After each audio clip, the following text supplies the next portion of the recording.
Trust me when I say there is not a team in the NFL that lost more close games, and eventually it costed their head coach Anthony Lynn his job. The Chargers finished 7-9 last season. They were 4-4 at home.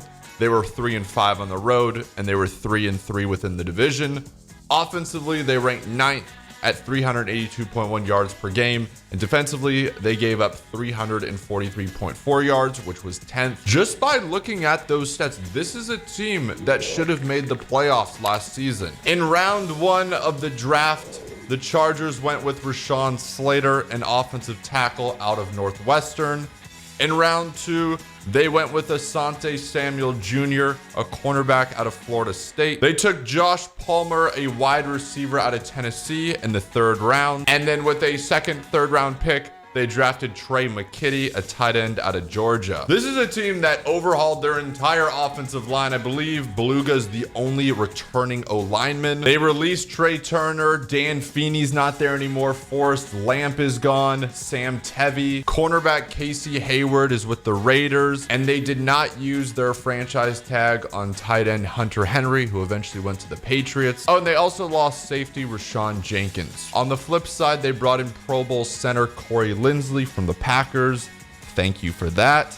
They also brought in Matt Feeler. I maybe said that incorrectly, from the Steelers. Tight end Jared Cook is coming over from the Saints. Oh, and I totally forgot Melvin Ingram signed recently with the Steelers. The more I look at free agency, this offensive line, I know it's a bit of an upgrade. It was one of the worst offensive lines in all of football last season, but the chemistry scares the hell out of me. Hunter Henry was a great blocking tight end. Jared Cook, not so much. I just don't know how I feel about the offensive line. All right, for their strength of schedule, it's 17th in the NFL. Some of their notable games are week 2 versus Dallas, week 5 versus Cleveland, week 6 versus Baltimore, and week 11 versus the Steelers. As for my key players, there will be no quarterback controversy this year.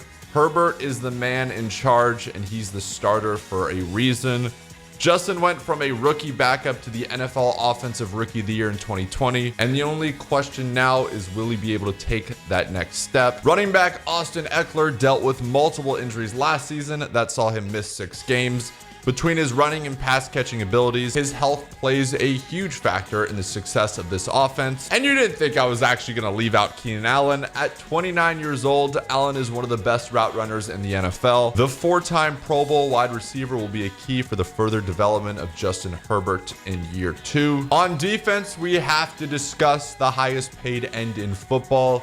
Joey Bosa's Justin a new life with Staley running the defense, and I genuinely believe he will be utilized in many different ways, which is just a scary thought for the rest of the league. And the last 2 training camps have been a disaster for safety Derwyn James. He has sustained an injury that has only let him play in 5 games out of the 32 possible.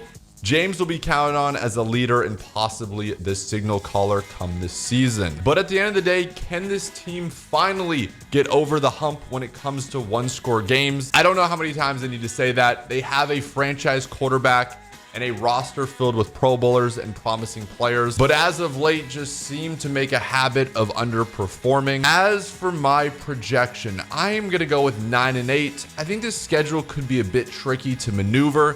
I obviously like the Chiefs and believe the Broncos will finish second in the division.